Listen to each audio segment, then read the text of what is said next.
gaba za ta ki sauri kai amma fa direban bai da tsayi ban yarda da tukin ba. Ai dai a tasha muke yau kamo dai ba a rasa motar dogo ba.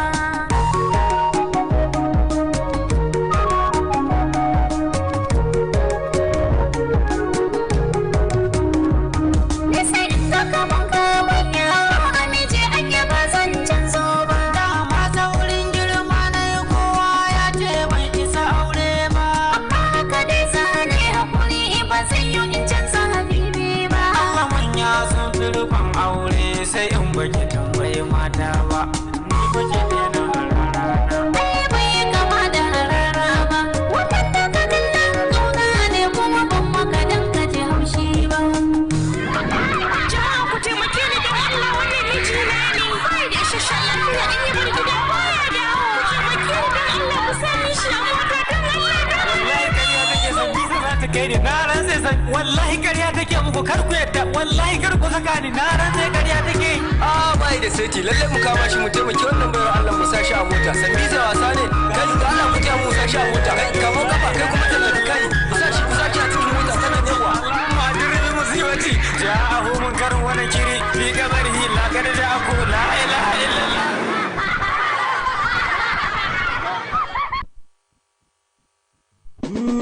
Ciwon so ba shi da magani inda ya sayi ba bai kimin duba ba.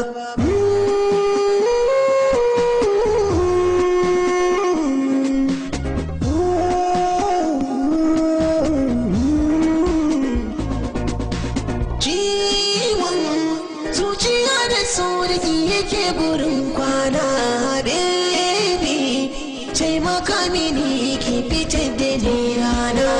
inganci da rashin sa'ai ba sa bidar juna. Nas dole ne da juna mai ban kwana. Ciwon zuciya da sauraki yake burin kwana baby taimaka mini ki fitar da ni rana.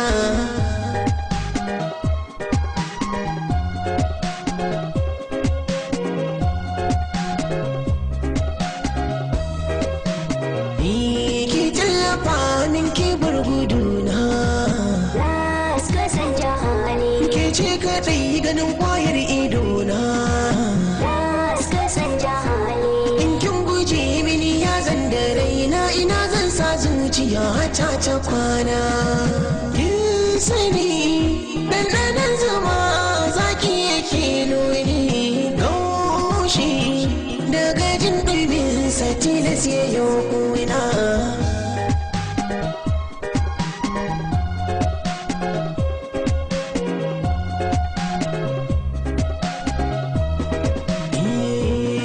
Tafiya da baya babu waige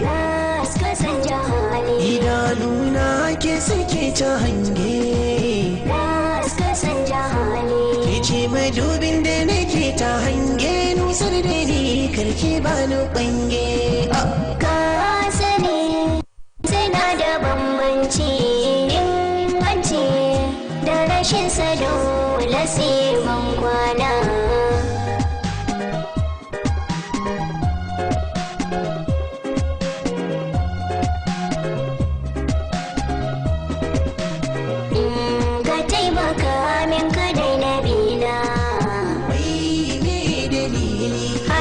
Shi ne abin guduna. Ai zan canja hali. Yaɗa a tabi mahalukin fi ma'asiyar kaliki abin nufina. Babu yin yayyabin abokin halitta ta akan nisa. Bawa rabbana faɗi na manzona.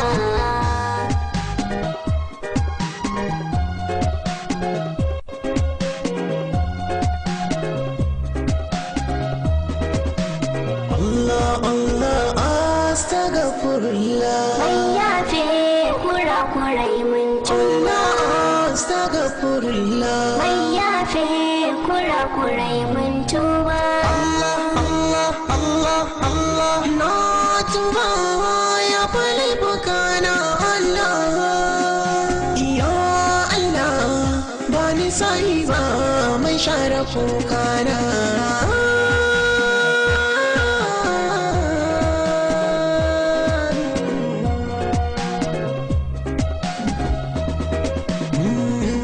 Ki tallafa min na zo da koko,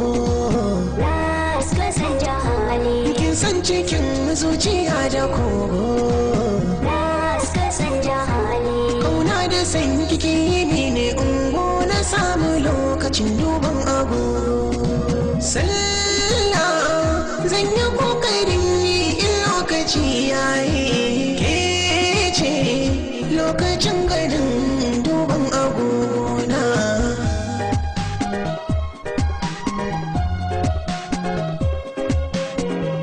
Ka dai je tsoron Allah da gaske. Dan lokacin mutuwa babu aiki. In lokacin ka ya zo nan a take ruhin ka za a zare shi a ɗauke. Kabari za a ce a sanya ka a kai ce sharran ko kai ran abin da kai za ka amfana.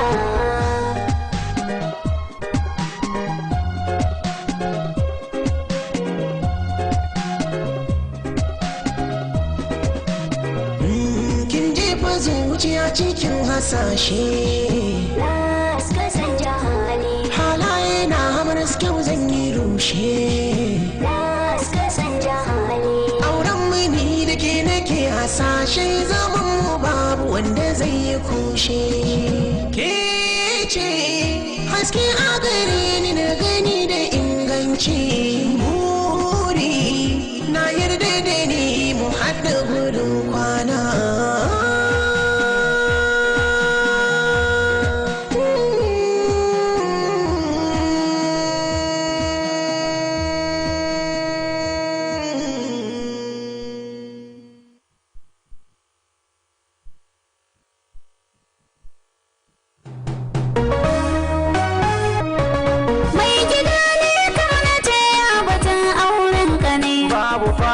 Kin gama gobe kaya za a kai.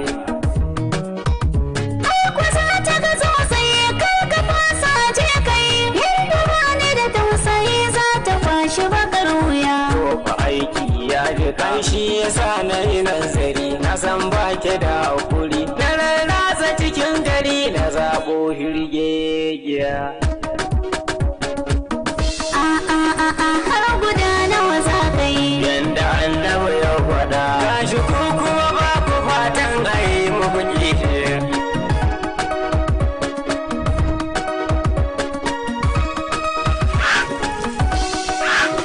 Mai gida ka tuna fa auren amana mu kai. Kira sunan kishiya yana sami da laulayi. Yanzu ma jina nake cikin mugun yanayi. Ni da ai mini kishiya gara ai mini gogiya. In yi kwana 40 ina ya san rijiya. Ke ce agogo sarkin aiki ashe. Kuma sai kin ganta yar beauty daidai da ni. Gashi ta ilimin Muhammadiyya da na zamani. Kuma ta ce in akai bikin za ta kula da ni. Yanzu ma zazzaɓi take ni zan kai mata magani. Hanzari fa nake ki bani hula ta in tafi.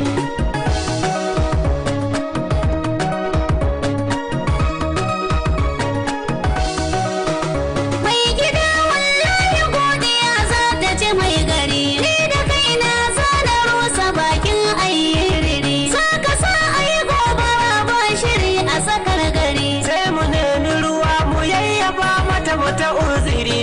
Kuma ni yan kuɗin ki zan arama a haɗa ayi.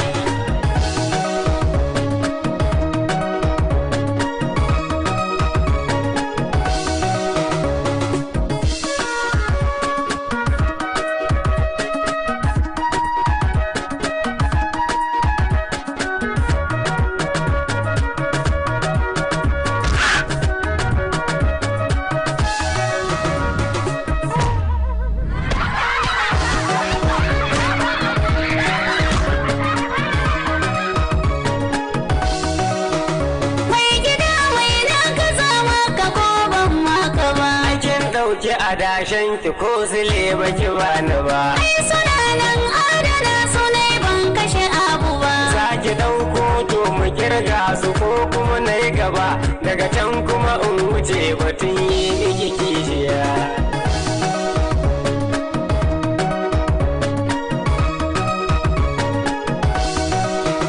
Mai gida ka tausaya kar da kai mini kishiya. To akwai sharuɗan da zanagin da ya sai kiji. Zaki ɗau nauyin gidan nan na dogon zamani. Yara in ba lafiya ke ce neman magani. Bar batun naman miya in ya yanke kin bani. Kan da sabani ya zo tsakani na ni da ke. Koda ni ne wanda gaskiya ne za na yi fushi. Za ki rarrashe ni sai kin gana yo murmushi. Za ki nuna mini ina ne kike ajiyar kuɗi ko ki mun haka ko in dangalo miki kishiya.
Tonight, Governor Aminu Masari inspects water project.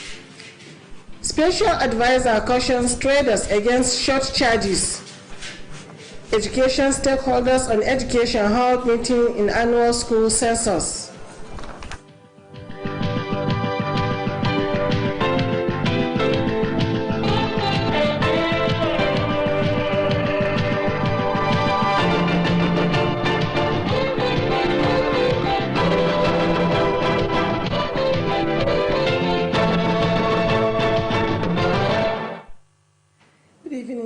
On news tonight, my name is Hassana Aminu Malumfashi.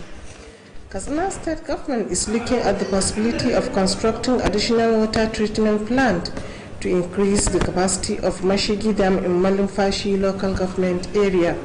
Governor Aminu Bello Masari disclosed this when he paid an inspection visit at the dam and the treatment plant to assess the rehabilitation and inspection work so far done. Government House correspondent Sapiano Musa has details of the report.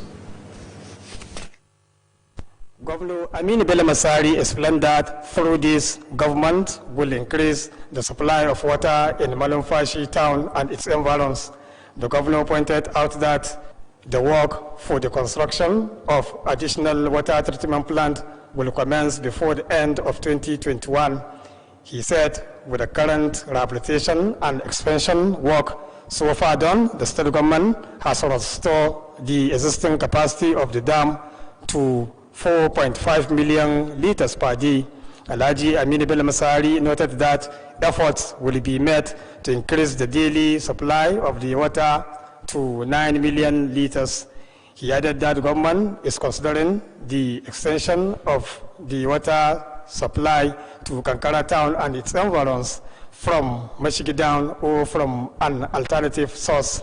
In a remark, the Commissioner of Water Resources, Alhaji Musa Adam Funtua, explained that the rehabilitation and expansion project was awarded in 2017 at the cost of 1,472 million naira to be completed in 18 months period. The Commissioner revealed that later the contract was revised to 1,949 million naira due to some additional work, including in the initial contracts awarded. Alhaji Musa Adamufuntua pointed out that the project, which comprised provision of access road, rehabilitation of water works, pipelines protection, dam expansion, spillway, among others, have been completed. The Water Resources Commissioner noted that compensation has been paid to all those whose farmlands were used for the expansion work. He revealed that one out of the 2 new submersible raw water pumps machines was discovered faulty and will be replaced with a new one by next week. The commissioner said the electricity work, which eventually included in the project, was also completed. On his part, the project consultant engineer Ashur Ibrahim Zongu explained that all works contained in the contractual agreement have been completed. Engineer Ashur Zongu said the project has been taken over since 1st December 2020 with liability period of 12 months from the part of the contracting firm as contained in the contractual agreement. The project consultant also said irrigation has significantly improved due to expansion of Mashigi Dam. From Government House Katsina, Safiyan Musatidin Iya reporting. Governor Aminu Bello Masari has laid the foundation for the construction of mosque, Islamia schools and shops in Kafur local government area. The projects are to be executed by a Kuwait-based organization known as Revival of Islamic Heritage Society. Details of the report will be brought to you in our subsequent bulletin. Governor Aminu Bello Masari has called on people in the state not to relent in contributing towards addressing the current security threats facing the state. Alhaji Aminu Bello Masari was speaking shortly after inaugurating the APC caretaker chairman of the 12 wards of Katsina local government area. Details of the report are brought to you from our studio. The governor, represented by the Commissioner of Sports and Social Development, Alhaji Sana Aliu Dallami, congratulated the appointees for the opportunity given to them to lead the party at the ward level. Alhaji Aminu Bello Masari drew their attention not to relent in promoting the successes recorded by the party and to work hard towards ensuring that the party won future elections.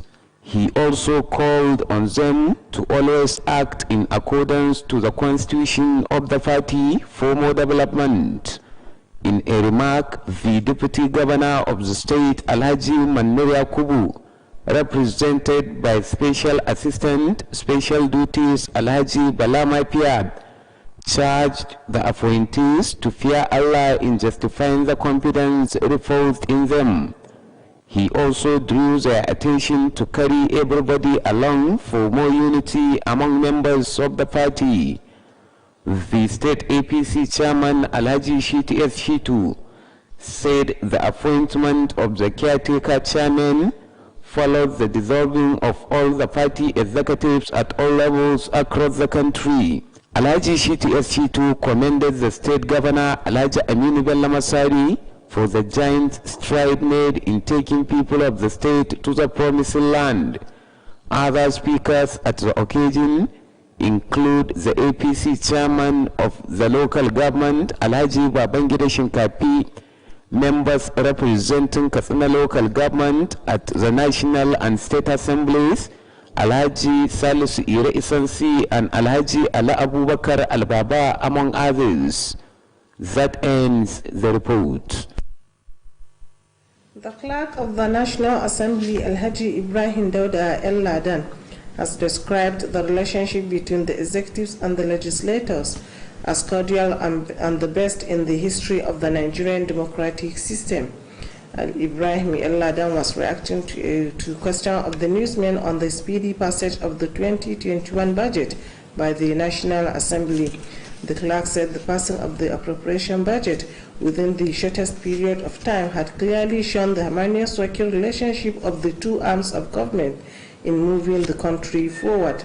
He added that the development has enabled legislatures to work round the clock so that the budget impacted on people's lives. On the current insurgency challenges facing some parts of the country, Alhaji Ibrahim Ellada maintained that the legislatures are very much concerned on many deliberations made in the two houses. The clerk of the National Assembly, who maintained that the Nigerian political development could not be successfully achieved without the contribution of legislatures, said a lot of dividends of democracy have been recorded under the current leadership of the National Assembly. Ibrahim El-Ladan noted that the democratic dividends of President Muhammadu Buhari on fighting corruption, transparency, improving agriculture, health, education, and many other aspects were achieved through the joint contribution of the legislatures. On their part, the clerk of the National Assembly, Alhaji Ibrahim El-Ladan, said staff are always working as well as supportive to ensure success of the legislatures in moving the democratic dispensations forward successfully. The clerk of the National Assembly called on staff to continue dedicating their services to the best interest of the legislatures. Katsina State Government has assured determination to continue initiating more programs aimed at enhancing business activities. The Special Advisor on Market Development, Alhaji Abubakar Yusuf, stated this during an interactive session with traders of Fatima Baika Central Market and traditional institutions. Correspondent Usman Salisu reports that the occasion was held at the office of Sarkin Kasuwa, Katsina. The report. The Special Advisor on Market Development, Alhaji Abubakar Yusuf, said market is among the major sector that has for long been contributing to the nation building. He added that currently markets has provided over 3 million jobs to youth in the state. Alhaji Abubakar Yusuf stressed the need for traders to seek for Islamic and Western education on how best to conduct their business. On the issue of abandoned road projects at the market, the Special Advisor said the department has already fed 30% contract agreement to Kasroma for the completion of the projects next week. The Sarkin Kasuwar Katsina, Alhaji Bishir Sabra Fendadi, called on traders in the market to monitor the movement of visitors towards ensuring security at the market. Alhaji Bishir Sabra Fendadi also enjoined the traders to love one another for more development at the market. The Sarkin Kasuwar Katsina assured to bring sanity in conducting business at the market for the overall development of the state. The Magajin Katsina Alhaji Aminu Abdulmuminu Kabir Usman, represented by Wakilun Kudu Alhaji Abdul Ilyasu, stressed the need for the traders to sympathize with buyers through reducing the price of their product to attract Allah's blessing in their business. Alhaji Aminu Abdulmuminu Kabir Usman urged the traders to fear Allah in conducting their business and to pray for Allah's intervention against the current insecurity bedeviling the state and country at large. The president of Pleasant Library and Book Club, Dr. Mukhtar Abidarma, spoke on the importance of market towards boosting the socio-economic well-being of people, saying that market remain a major source of economic development. In their separate remarks, the State Chairman, Traders Association, Alhaji Mujtafa Lamis Gafai, and Chairman of Fatima Baika Central Market, Alhaji Abbas Labaran Al-Baba, congratulated the Sarkin Kasuwar Katsina for organizing the session. They call on well-to-do to be given out zakat to purify their wealth. They also call on the traders to be fined their revenue to enable government to execute more developmental projects in the market. Other speakers at the occasion include Alhaji Musbahu Mezari and Alhaji Samaila Mezuma, who call for conducting a special praise for Allah's guidance and prosperity at the market. Usman Salis Grubimikia reporting for KTTV News. Stay tuned for commercial messages.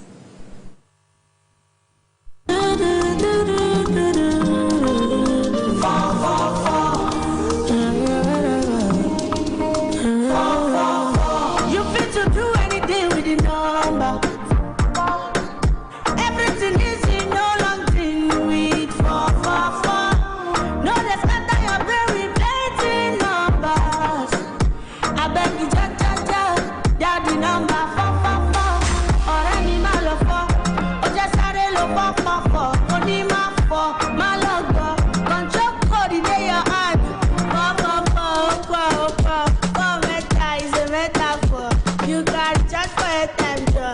You can subscribe for the time. Anywhere you go, whatever you do, you can use the number.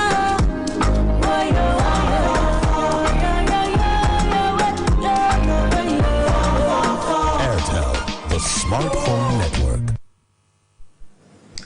Welcome back. The Federal Commissioner, National Population Commission representing Northwest Zone, Engineer Bala Al-Mustafa Banyi, has appreciated the arrangements made by Sandamu local government for the success of area demarcation exercise. The Federal Commissioner stated this when he monitored conduct of the exercise in Sandamu, Fagu, and Rijiyar Tsamiyya districts. Alhaji Bala Al-Mustafa Banyi urged people of the area to cooperate with the officials conducting exercise in view of its importance towards national planning. The head of Sandamu Local Government Administration, Dardau Usman Kurai, said the local government has provided accommodation, feeding, and other logistics to the ad hoc staff conducting the exercise. He commended state government for its support and assistance towards achieving the desired success.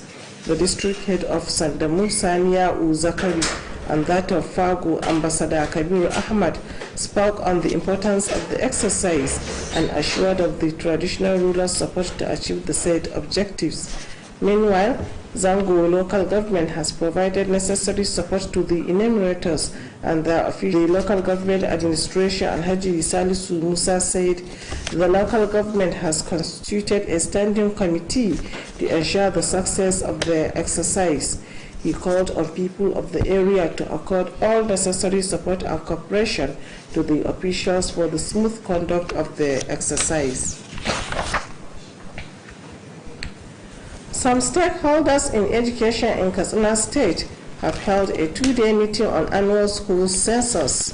The meeting held at Kano was supported by the Better Education Service Delivery for All BESDA. Details of the report are to be presented from our studio.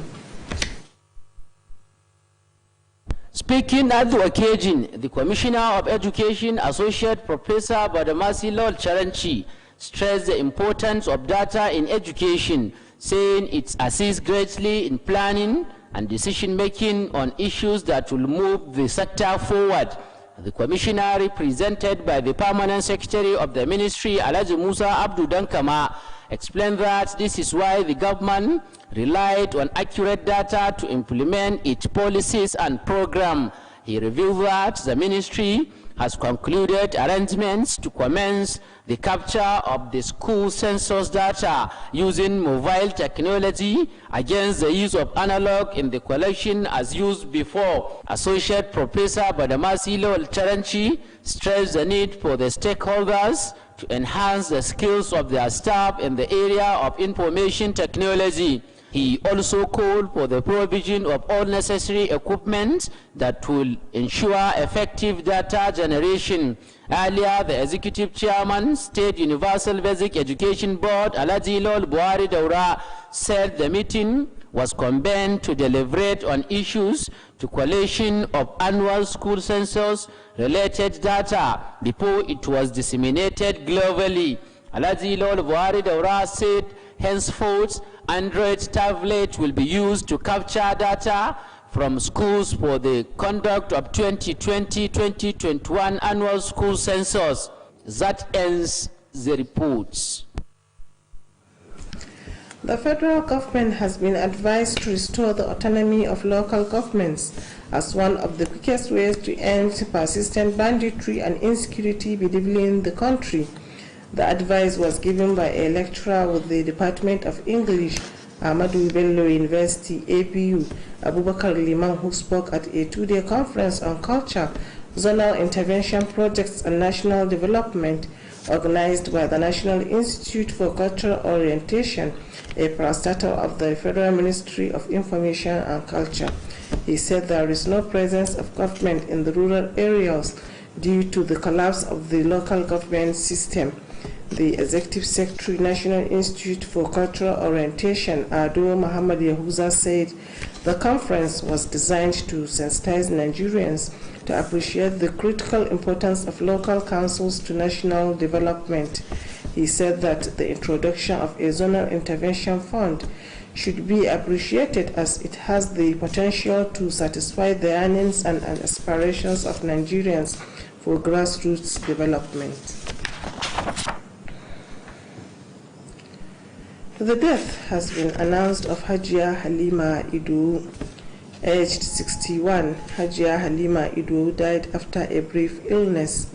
Until her death, Hajia Halima Idu was a retired nurse.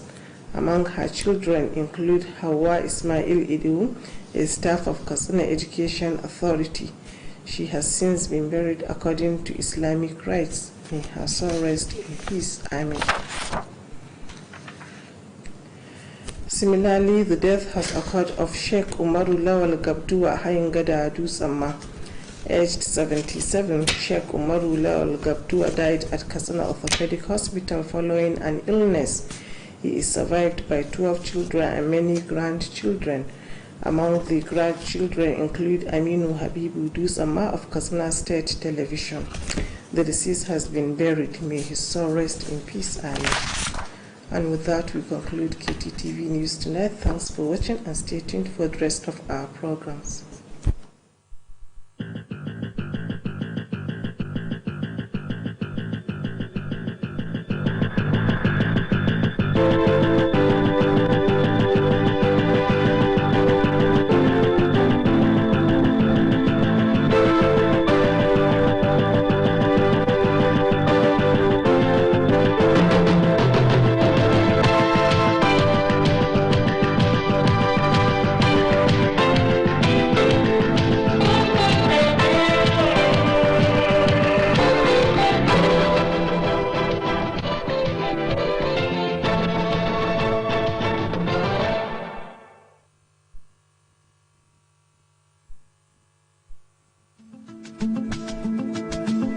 Silicon Heights International College is an ideal automated school system designed for nursery, primary and secondary school with the aim of increasing efficiency and promoting ICT image.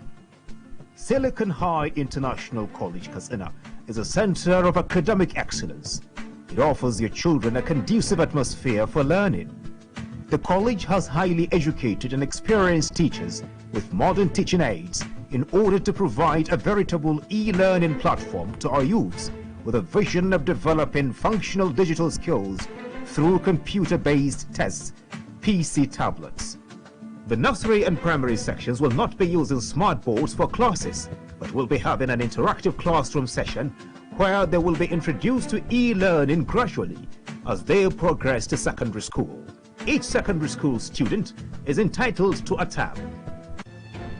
The sale of admission forms into Nursery 1 to 3, Primary 1 to 3 and JSS 1 to 3 is on at the school premises, number 1 Turakisani Stores Road, Commercial Layout, Hidden Dawa, Katsina. You can contact us at 080-3637-2567 or 090-5395-9983 or 080-3588-8483. or our website address at https:/www.siliconheight.school.ng or our email address at emailinfo@siliconheight.school.ng. Parents and guardians can register online on the above address.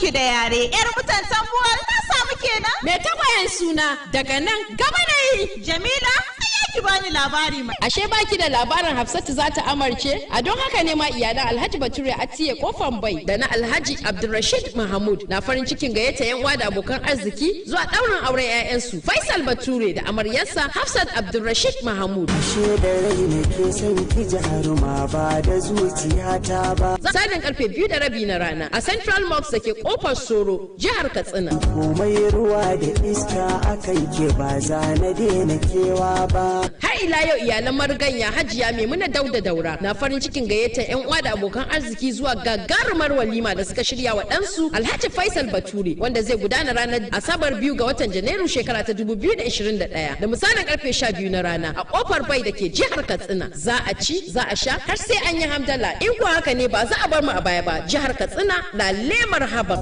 Idan na samu zarar samun ke ba za na tanka kowa ba. Allah ya kai mu ya kuma ba da ikon zuwa, amin. Wannan na matsayin katin gayyata ga daukacin 'yan uwa da abokan arziki. Sai kamfani na kowa ku tattaho jama'a Katsinawa. Abokin hudda mai daɗi a Music Benches na Alhaji Musa Ibrahim Kyamte da ke kasuwar Santara nan Katsina. Kwararru a harkar kayan masarufi, kayan abinci da lemukan alfarma kala-kala, shinkafa, siga, fulawa, madara ta ruwa da ta gari, spaghetti, indomi, garin rogo, biskit, ganyen shayi, sabulai na wanka da na wanki da sauran nau'in kayan abinci. A Music Benches na ƙara godiya ga abokan hulɗa musamman ma'aikatan fidar gamba, ma'aikatan jiha da na ƙananan hukumomi da daidaikun al'umma. Al Music Ventures suna karɓar takardar kuɗin sefa ko riyal ta Saudiya kai tsaye ko kai masu transfer ta wayarka idan kai sayayyar kaya ko ka biya ta hanyar POS ko kai tsaye a kira 0800-33-46-84-06. Al Music Ventures har yanzu za a same su a babban ɗakin aje kayan su wato warehouse da ke tsohuwar 'yan katako nan Katsina a titi mai zuwa Koron Dorowa idan ka fito daga gidan madan Tunkura sabon unguwar nan. Mai girma sarkin Fulanin Dambo hakimin Ingawa Alhaji Tukur Suleiman Dambo na farin cikin gayyatar ɗaukacin al'umma zuwa wurin naɗin Alhaji Aminu Tukur Sauda a matsayin tafi da Ingawa. Za a yi wannan gagarumin naɗin ne a ranar Alhamis 31 ga watan Disambar shekara ta 2020 da misalin karfe 10 na safe na Allah ya kai mu. A fadar mai girma sarkin Fulanin Dambo hakimin Ingawa da ke kofar yamma a garin Ingawa jihar Katsina. Kafin nan a ranar Laraba 30 ga watan 12 shekara ta 2020 akwai wasan kwallon kafa na sada zumunta tsakanin Sirika FC da Ingawa FC da misalin karfe 4 na yamma a garin Ingawa. Da zara an kammala daɗi kuwa a ranar 31 ga watan 12 na shekara ta 2020 akwai walimar cin abinci. Sannan da karfe 2 na rana in Allah ya kama akwai gagarumin hawan daba da za a gudanar a garin Ingawa. Wannan na matsayin katin gayyata ga duk wanda bai samu katin ba. Allah ya bada iko halarta, amin.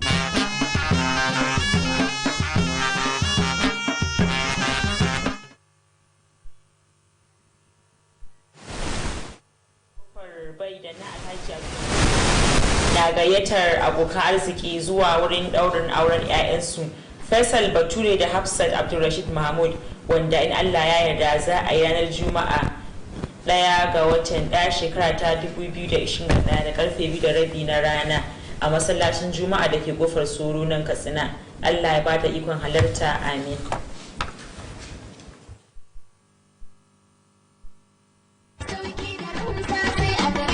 Greenhouse Katsina cibiyar kasuwanci mai tafiya daidai da zamani. An kawo atamfofi manya da ƙanana ga lesussuka da material akwai kuma shadda trouser ga bangaren jukkuna da takalma na mata da na maza, akwatunan turoli, kayan yara 'yan kanti, takalman mata manya da ƙanana, akwai kuma dogayen riguna na mata 'yan kwalisa, akwai shagon waya salula da kayanta, nau'in wayoyin android da masu malatsai na zamani, ga kuma bangaren kayan ɗinki sayan ɗaya ko sari, nau'in zarurruka da zubzub, akwai kuma zaren ulu da mata masu aikin saka. Mu leƙa bangaren kayan kicin za ku ga kuloli da plate da duk wani nau'in kayan kicin ana saidawa. Akwai bangaren awarwaro 'yan kunna da sarka, ga kuma bangaren kayan kamshi nau'i kala-kala. Greenhouse Katsina sun kuma kawo kayan electronics, za ku samu manya da ƙananan fridge ga kuma TV plasma generators da fankoki masu ɗaukar caji. Greenhouse Katsina suna nan a titin IBB daura da tsohuwar information daga tsallaken yamma a nan birnin Katsina.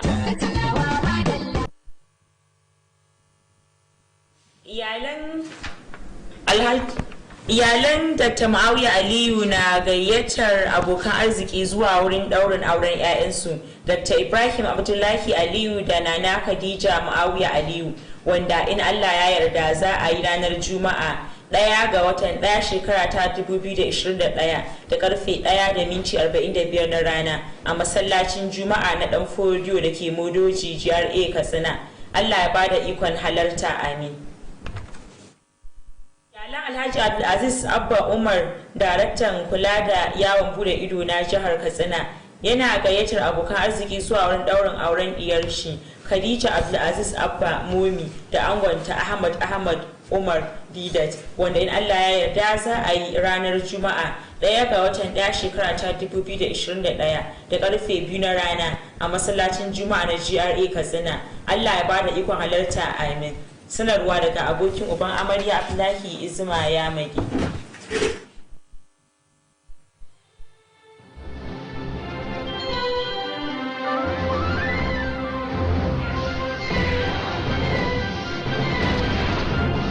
You are watching KTTV, Katsina State Television.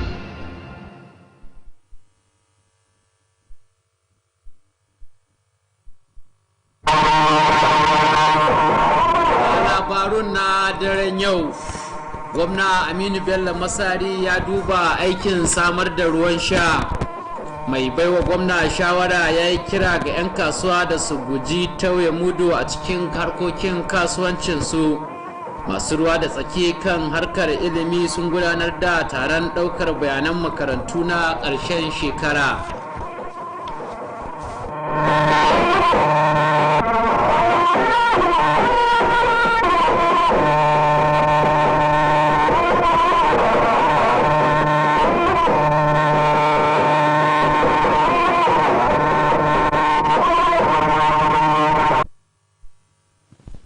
Masu kallon mu a daidai wannan lokaci barkanmu da warhaka, ga labarin. Sunana Nasir Sani Gide. Gwamnatin jihar Katsina ta duba yiwuwa a madatsar ruwa ta mashigi da ke a karamar hukumar malumfashi. Gwamna Aminu Bello Masari ne ya bayyana haka a lokacin da ya kai ziyarar duba aiki a madatsar ruwar gami da wurin da ake tace ruwa tare da tsaftace shi domin duba yadda aikin ke ciki a halin yanzu. Wakilinmu daga fadar gidan gwamnati Safiyanu Musa na dauke da rahoton. Masari ya jaki da shi hakan zai kara samar da ruwan sha cikin garin malumfashi da kewaye. Gwamnan ya bayyana cewa wannan aiki da za a gudanar na kara samar da matatar tacin ruwan sha ana sa ran za a fara gudanar da shi ne daga nan zuwa karshen shekara ta 2021. Ya bayyana cewa aikin da aka yi a halin yanzu na gyarawa game da faɗaɗa madatsar ruwa wanda gwamnatin jiha ta yi, hakan ya ƙara farfado da wannan madatsar ruwa wanda za ta iya samar da ruwa kimanin lita miliyan 4.500 duk a rana.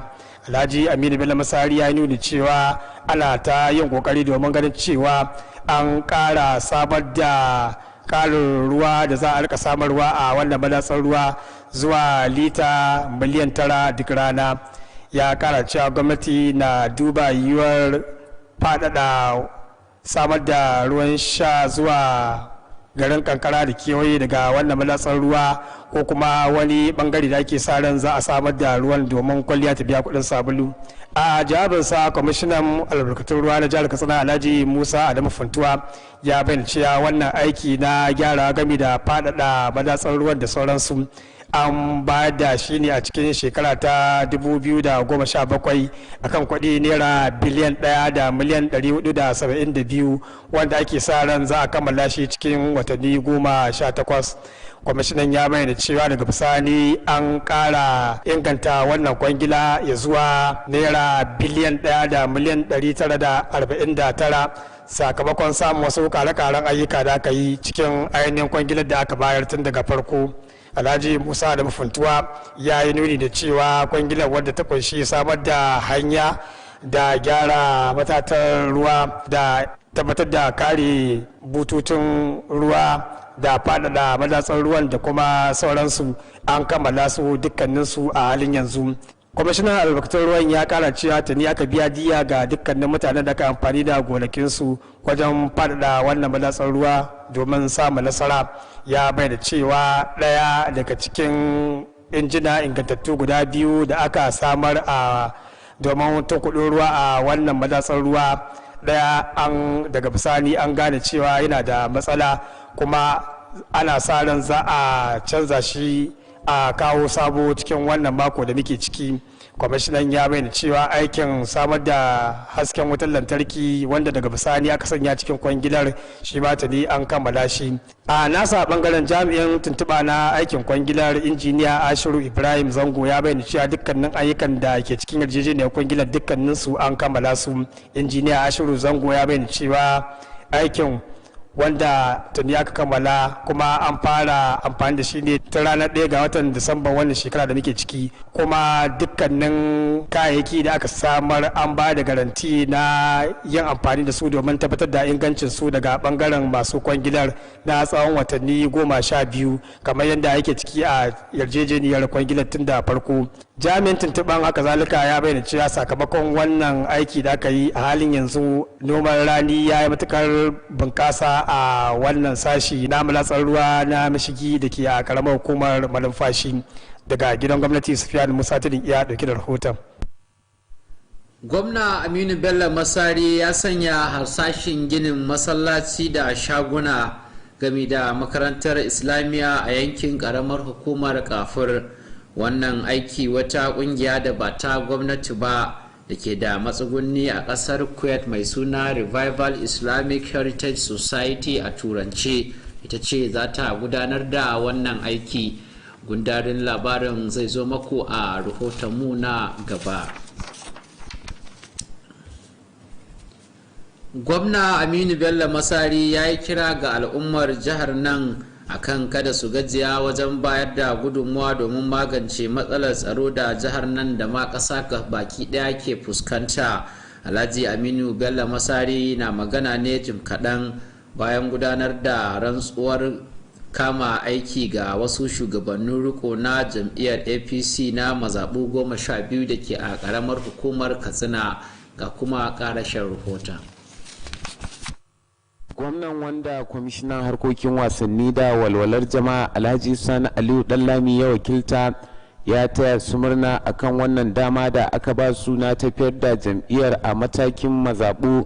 Alhaji Aminu Bello Masari ya ja hankalinsu akan kada su yi ƙasa a gwiwa wajen ci gaba da wayar da kan jama'a akan nasarorin da jam'iyyar ta APC ta cimmawa, tare da yin aiki tukuru wajen ganin jam'iyyar ta samu nasarar lashe zabuka da ke gaba. A sa'ilin da yake yin kira a gare su akan kodayaushe su yi aiki da kundin tsarin jam'iyyar, Alhaji Aminu Bello Masari ya tabbatar da cewa hakan zai taimaka wajen kawo ci gaban jam'iyyar. A jawabin sa mataimakin gwamnan jihar nan Alhaji Manir Yakubu wanda Alhaji Bala Mafiya ya wakilta ya yi kira ga shugabannin akan su ji tsoron Allah subhanahu wata'ala wajen sauke nauyin da aka dora masu, ya kuma ja hankalin su akan su tafi da kowa domin tabbatar da ƙara haɗin kai a tsakanin mambobin jam'iyyar. Shugaban jam'iyyar APC na jiha Alhaji Shitu F. Shitu ya bayyana cewa naɗa shugabannin rikon ya biyo bayan rushe dukkanin shugabannin jam'iyyar da aka yi a dukkanin matakai a faɗin ƙasar nan. Alhaji Shitu F. Shitu ya yaba wa gwamna Aminu Bello Masari akan irin kokarin da yake yi na kawo ci gaban jihar nan. Sauran waɗanda suka maganta sun hada da shugaban jam'iyyar APC na karamar hukumar Katsina Alhaji Babangida Shinkafi da mamba da ke wakiltar karamar hukumar Katsina a majalisar ƙasa Alhaji Salisu Ire Isansi da takwaransa da ke wakiltar karamar hukumar a majalisar jiha Alhaji Ala Abubakar Albaba da dai sauransu. Ƙarshen rahoton kenan. A kawun majalisar dattawar kasar nan Alhaji Ibrahim Dauda Ladan ya bayyana dangantakar da ke akwai tsakanin bangaren zattaswa da na majalisar dattawa a matsayin abun tarihi a dimokuraɗiyyar kasar nan. Ibrahim Ladan na magana ne a lokacin da yake amsa tambayoyi ga manema labarai kan amincewa da kasafin kudin shekarar 2021 da majalisar ta yi. A kawun majalisar ya ce amincewa da kasafin kudin cikin kankanan lokaci ya nuna karara akwai kyakkyawar alaka tsakanin bangarorin guda biyu. Ya kara da cewa ci gaban ya baiwa 'yan majalisun damar yin aiki tukuru domin al'umma su amfana da kasafin kuɗin na ƙasar nan. Dangane da matsalar tsaro kuwa, a kawun majalisar Alhaji Ibrahim Ladan ya ce 'yan majalisar na nuna damuwarsu matuƙa kan lamarin game da bayar da gudunmuwarsu domin yadda za a shawo kan wannan matsala. Ya ƙara da cewa demokaradiyyar ƙasar nan ba za ta ci gaba ba tare da gudunmuwar majalisun ƙasar nan ba. Alhaji Ibrahim Ladan ya ƙara da cewa an samu roman demokaradiyya kan yaƙi da cin hanci da rashawa da tafiyar da harkokin gwamnati a fili game da bunƙasa aikin gona da fannin lafiya da ilimi da sauransu.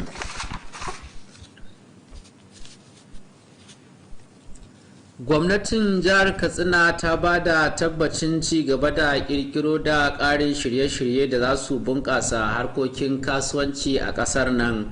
Mai baiwa gwamna shawara kan ci gaban kasuwanci a jihar Katsina Alhaji Abubakar Yusuf shine ya bayyana haka a lokacin taron tattaunawa da 'yan kasuwar da ke a santara cikin birnin Katsina da kuma masu rike da masarautu. Wakilinmu Usman Salisu ya ba da rahoton cewa taron ya gudana ne a ofishin sarkin kasuwa da ke a nan Katsina. Ga kuma rahoton. Mai ba gwamna shawara na musamman akan cigaban kasuwanni Alhaji Abubakar Yusuf ya bayyana cewa kasuwa na ɗaya daga cikin bangaren da suka dade suna bayar da gagarumar gudunmuwa wajen cigaban kasar nan. Ya ƙara da cewa a halin yanzu kasuwanni sun bayar da ayyukan yi ga matasa miliyan 3 a jihar nan.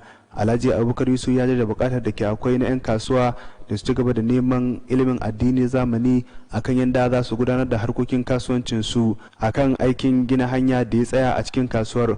Mai ba gwamna shawarar ya bayyana cewa sashen a halin yanzu ya bayar da kashi 30 ga hukumar gyara hanyoyi ta jiha domin ci gaba da gudanar da gina hanyar a sati mai zuwa. Sarkin kasuwar Katsina Alhaji Bishir Sabar Rafin Daɗi ya yi kira ga 'yan kasuwar da su gaba da kula da duk wani motsin bakin da ke ziyartar kasuwar domin tabbatar da tsaro a jihar nan. Alhaji Bishir Sabar Rafin Daɗi ya kuma buƙaci 'yan kasuwa da su gaba da son junansu domin samun ci gaba a cikin kasuwar. Sarkin kasuwar Katsina ya sha alwashin tabbatar da daidaito wajen gudanar da harkokin kasuwanci a cikin kasuwar domin ci gaban jihar nan. Magajin Katsina Alhaji Aminu Abdulminu Kabir Usman wanda ya samu kecin wakilin kudu Alhaji Abdul Ilyasu ya da bukatar da ke akwai na 'yan kasuwar da su tausayawa masu sayayya ta hanyar rage kudaden farashin kayayyakinsu domin samun albarka a cikin kasuwancinsu. Alhaji Aminu Abdulminu Kabir Usman ya buƙaci 'yan kasuwar da su tsoron Allah a lokacin gudanar da harkokin kasuwancinsu tare da yin addu'o'i domin Allah ya kawo ƙarshen matsalar tsaro da ke fuskantar jihar nan da ma ƙasa baki ɗaya. Shugaban ɗakin karatu na Pleasant Library and Book Club Dr. Murtaka Rabe Darma ya yi jawabi mai tsawo akan mahimmancin kasuwa wajen inganta tattalin arzikin al'umma, inda ya bayyana cewa kasuwa ita ke kawo ci gaban kowace al'umma. A jawabansu daban-daban shugaban 'yan kasuwa na jihar nan Alhaji Mujtafa Lamis Gafai da shugaban kasuwar Fatima Baika Central Market Alhaji Abbas Labaran Albaba sun taya sarkin kasuwar murna akan shirya wannan gagarumin taro, sun kuma yi kira ga masu hannu da shuni a jihar nan da su rika bayar da zakka domin tsabtace dukiyarsu. Sun kuma yi kira ga 'yan kasuwa da su ci gaba da bayar da kudaden haraji domin baiwa gwamnati damar shimfiɗa ayyukan ci gaba a cikin kasuwar. Sauran waɗanda suka yi jawabi a lokacin taron sun hada da Alhaji Musbahu Mai Zare da Alhaji Sama'ila Mai Zuma wanda suka yi kira domin gudanar da addu'o'i bayan lokaci zuwa lokaci domin Allah ya kawo ci gaba mai kyau. Kwamishinan hukumar kidayar 'yan ƙasa tiyar arewa maso yammacin ƙasar nan Alhaji Bala Al-Mustapha Banye ya ba da shirye-shiryen da karamar hukumar Sandamu ta yi domin samun nasarar shata iyaka da za a gudanar a yankin. Kwamishinan ya bayyana haka a lokacin da ya duba yadda shirin ke gudana a garin Sandamu da garin Fago da kuma gundumar Rijiyar Tsamiya. Alhaji Bala Banye ya buƙaci al'ummar yankin da su baiwa jami'an goyon baya domin ganin an cimma nasara sabili da mahimmancin wannan aiki. Shugaban mulki na karamar hukumar Alhaji Darda Usman Kuraye ya ce karamar hukumar ta samar da wurin zama tare da abinci gami da kayayyakin da ke bukata domin gudanar da ayyukansu. Hakimin karamar hukumar Sandamu Alhaji Ya'u Zakari da kafin Fago ambasada Kabar Ahmad sun maganta kan mahimmancin shirin wajen samar da kyakkyawan yanayi na more rayuwa. Haka kuma karamar hukumar Zangon ta samar da kayayyakin tallafi ga masu shata iyakar da jami'ansu domin samun nasarar shirin. Shugaban mulki na karamar hukumar Alhaji Salisu Musa ya ce karamar hukumar ta kafa kwamiti da zai duba yadda shirin zai gudana. Masu ruwa da tsaki a harkar ilimi da ke a jihar Katsina sun gudanar da taron bita na wuni biyu kan kidayar makarantu ta ƙarshen shekara. Taron ya gudana ne a garin Kano, ya kuma samu goyon bayan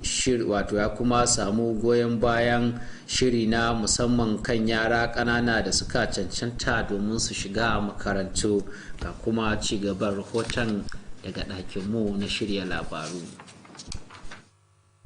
Da yake magantawa a lokacin taron, kwamishinan ilimi Farfesa Badamasi Lawal Taranci ya bayyana mahimmancin ɗaukar bayanai akan ilimi. Ya bayyana cewa ta yin hakan ne zai taimaka wurin samun gudanar da ɗaukar bayanai da kuma gudanar da ɗaukar matakai akan lamurran da suka shafi ci gaban ilimi. Kwamishinan, wanda ya samu wakilcin babban sakataren ma'aikatar Alhaji Musa Abdu Dankama, ya bayyana cewa wannan ne yasa gwamnati ta mai da hankali kan ɗaukar bayanai domin ba ta damar gudanar da shirye-shirye da tsare-tsarenta. Ya kuma bayyana cewa ma'aikatar ta ilimi ta kammala dukkanin shirye-shirye domin fara ɗaukar bayanan makarantu ta hanyar amfani da dabarar ilimi ta zamani domin kaucewa yanayin yadda ake ɗaukar bayanan a baya. Farfesa Badamasi Lawal Taranci ya kuma bayyana buƙatar da ke akwai ga masu ruwa da tsaki a fannin ilimi da su bunƙasa ƙwazon malamansu ta fuskar da ya shafi samar da bayanai na zamani. Ya kuma yi kira domin samar da dukkanin abubuwan da ake bukata domin a samu nasara wurin ɗaukar bayanan. Tun da farko, shugaban hukumar ilimin bai ɗaya ta jihar Katsina Alhaji Lawal Buhari Daura ya bayyana cewa wannan taro an kira shi ne domin tattaunawa kan lamuran da suka shafi ɗaukar bayanai a makarantu na ƙarshen shekara kafin tura su ya zuwa duniya baki ɗaya. Alhaji Lawal Buhari Daura ya bayyana cewa daga yanzu za a fara amfani da wayoyin Android na hannu domin samar da dukkanin bayanai na makarantu da ake bukata a kakar karatu ta shekarar 2020 ya zuwa 2021. Ƙarshen rahoton kenan. An shawarci gwamnatin tarayya akan sakar ma ƙananan hukumomi mara a matsayin hanya mafi sauri domin magance matsalar ta'addanci da rashin tsaro a ƙasar nan. Wani malami ne daga tsangayar ilimi ta Jami'ar Ahmadu Bello da ke Zaria, Malam Abakar Liman, ne ya maganta a wani taro na wuni biyu da aka gudanar kan al'adu da ma'aikatar yada labaru ta ƙasa ta shirya. Babban sakataren cibiyar raya al'adu ta ƙasa Malam Ado Muhammad Yahuza ya ce taron an shirya shi ne domin wayar da kan 'yan ƙasa wajen yabawa kan mahimmancin ci gaban ƙananan hukumomi. Mun samu labarin rasuwar Hajiya Halima Idewo, 'yar shekara 61. Hajiya Halima Idewo ta rasu bayan ta sha fama da gajeruwar rashin lafiya. Hajiya Halima Idewu, wato kafin rasuwarta, Hajiya Halima Idewu tsohuwar ma'aikaciyar lafiya ce a jihar Katsina. Ta rasu ta bar 'ya'ya da suka hada da Hawwa'u Ismail Idewu, wacce ma'aikaciya ce a hukumar ilimi ta karamar hukumar Katsina. An rigaya an rufe ta kamar yadda addinin Islama ya tanada. Sai mu ce Allah ya ji kanta da rahma, ya sa mu cika da imani baki daya. Haka kuma mun samu labarin rasuwar Sheikh Umaru Lawal Gabdawa hayin gada Dutsen ma, dan shekaru 77. Sheikh Umar Lawal Gabdawa ya rasu a asibitin kashi da ke a nan Katsina bayan gajeruwar rashin lafiya. Ya rasu ya bar 'ya'ya 12 da jikoki da dama. Daga cikin jikokin nasa akwai Aminu Habibu, wanda ma'aikaci ne a gidan talabijin na jihar Katsina. sai mu ce Allah ya ji kansa da rahama, mu kuma idan tamu ta zo ya sa mu cika da imani, amin. Masu kallon mu, iyakar labarun na daren yau kenan. Mu kwana lafiya, Allah shi ba mu alkhairinsa.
Daga nan gaba na yi Jamila ya ki bani labari mai. Ashe baki da labarin Hafsatu za ta amarce? A don haka ne ma iyalan Alhaji Bature Atiye Kofan Bai da na Alhaji Abdulrashid Mahmud na farin cikin gayyata yan uwa da abokan arziki zuwa ɗaurin auren 'ya'yansu Faisal Bature da amaryarsa Hafsat Abdulrashid Mahmud. Ashe da rai ne ke son ki jaruma ba da zuciyata ba. Za a ɗaura wannan auren ranar Juma'a 1 ga watan Janairu shekara ta 2021 da misalin karfe 2:30 na rana a Central Mosque da ke kofar Soro, jihar Katsina. Komai ruwa da iska akan ke ba za na daina kewa ba. Har ila yau iyalan mariganya Hajiya Maimuna Dauda Daura na farin cikin gayyatar 'yan uwa da abokan arziki zuwa gagarumar walima da suka shirya wa ɗansu Alhaji Faisal Bature wanda zai gudana ranar Asabar 2 ga watan Bai da ke jihar Katsina. Za a ci, za a sha har sai an yi hamdala. In kuwa haka ne ba za a bar mu a baya ba. Jihar Katsina na lemar haba.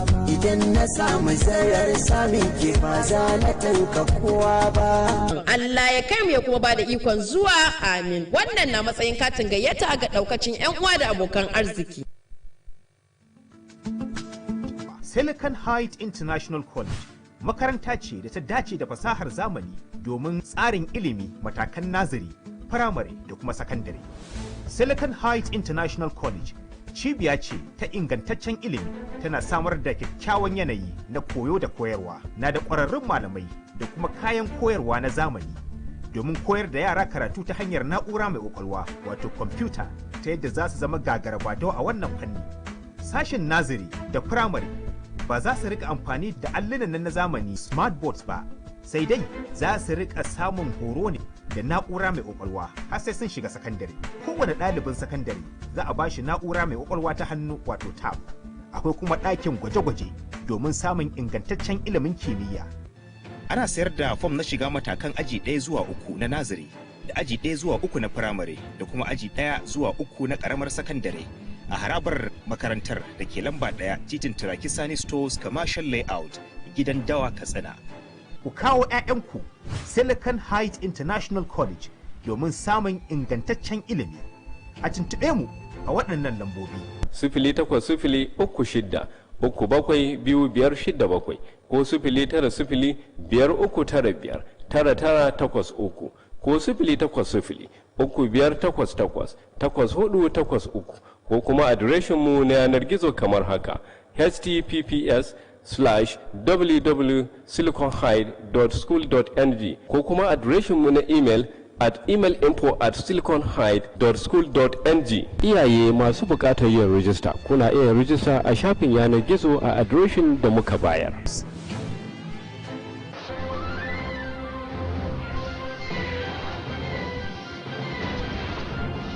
You are watching KTTV, Katsina State Television.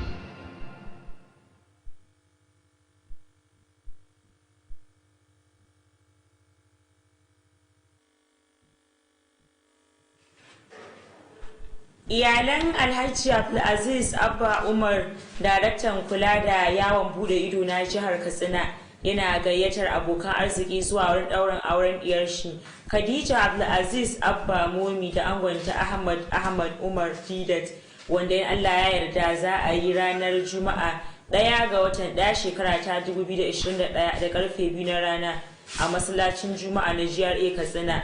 Allah ya bada ikon halarta, amin. Sanarwa daga abokin uban amarya Abdullahi Isma Yamadi.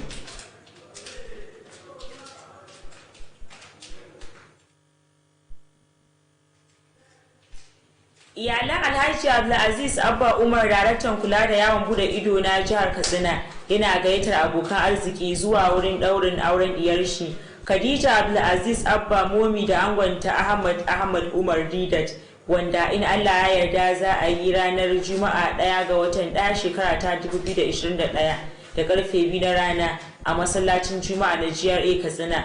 Allah ba da ikon halarta, amin. Sanarwa daga abokin uban amarya Abdullahi Isma Yamadi.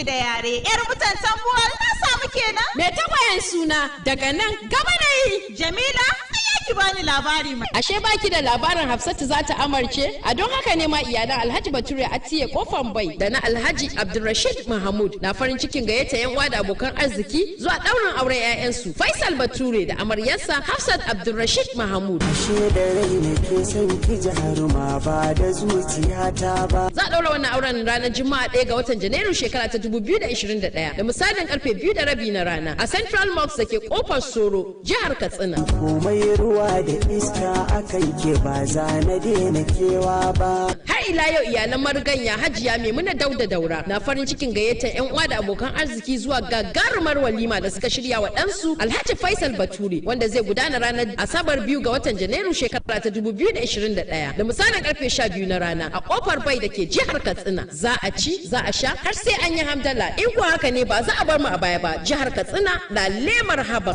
Idan na samu zarar samin ke ba za na tanka kowa ba. Allah ya kai mu ya kuma ba da ikon zuwa, amin. Wannan na matsayin katin gayyata ga daukacin 'yan uwa da abokan arziki.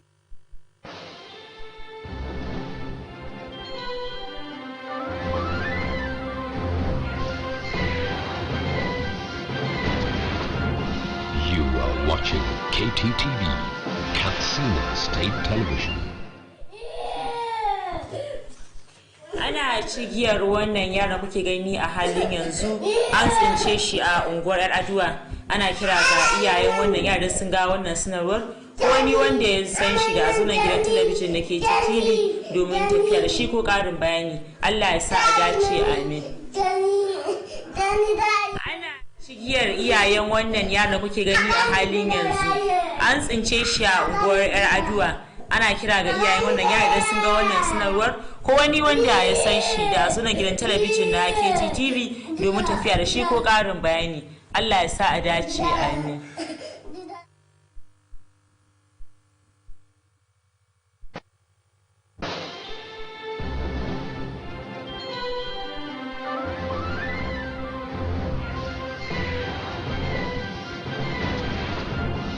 You are watching KTTV, Katsina State Television.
Ba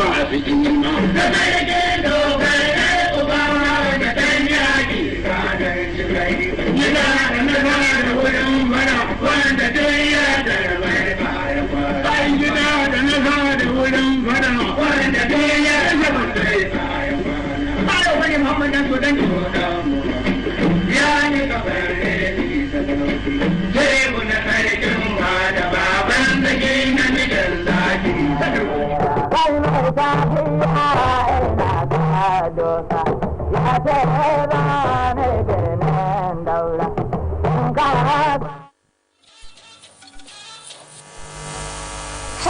and welcome to this special edition of the news package that comes with the extra touch.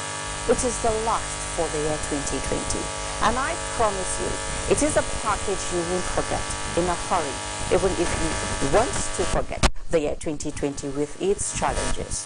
First, there is good news that security in the northeast and other troubled areas in the country will improve significantly in 2021.